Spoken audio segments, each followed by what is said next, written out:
As you all know, lifetime allowance has been abolished in March 2023 by Jeremy Hunt. What this actually means in effect is there'll be no lifetime allowance during the tax year 2023-2024, and it will be abolished as of 2024. The question we're going to focus on today, though, is for how long will this last? What is at play here between Labour and Conservative? And if you have a large pension pot where it's over £1 million, 2, 3, 4, 5 million, and you're really worried about lifetime allowance or it being reintroduced again, or the other side of the spectrum, say you're relatively young and you have £500,000 in your pension pot and you think that you might approach the 1.073 million, the previous lifetime allowance rate, today's video is very important for you to understand. It might be one of the biggest taxes you avoid or don't pay throughout your lifetime. So, when it happened in March 2023, as always with politics and Labour and Conservatives, it's a little bit like a puppet show. The Conservatives say this, so straight away Labour make a statement to say we will reverse that. And in this instance, that's what happened. Jeremy Hunt said we'll be abolishing lifetime allowance. I've spoken about this before. I think it's one of the single biggest tax slides from the United Kingdom that I've seen in a very long time. I was astounded when I heard the news. My phone was blowing up. I was in a meeting. Someone sent me the text. I thought, can't be true. I have to check it myself. Everyone was blindsided in the industry. Anyway, Conservatives said we're going to abolish it. Labour straight away did a press conference. We'll be reintroducing it. Blah, blah, blah. We're looking out for people in their taxes, etc., etc., etc.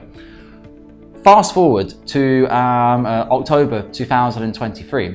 When Labour were asked the same question again recently at a conference in London, the answer wasn't so precise. They said they would be reviewing it and they'd be thinking about it and etc, etc.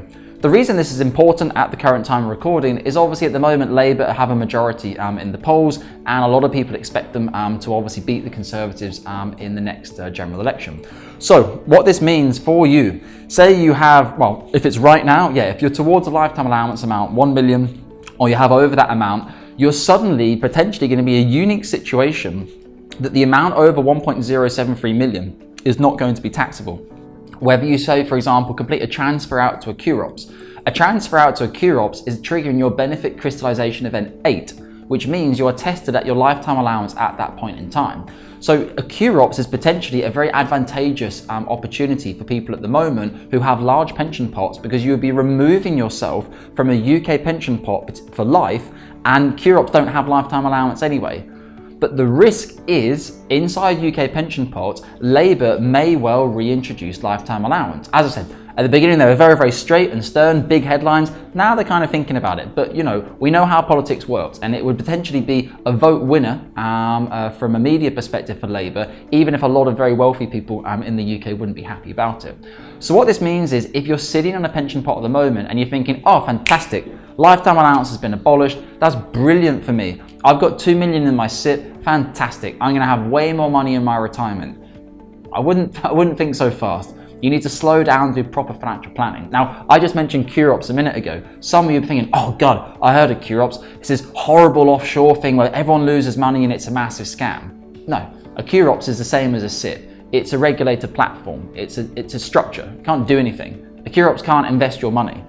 The only way a QROPS can invest in money is with your instruction, typically through a financial advisor. So why do QROPS have a bad reputation online?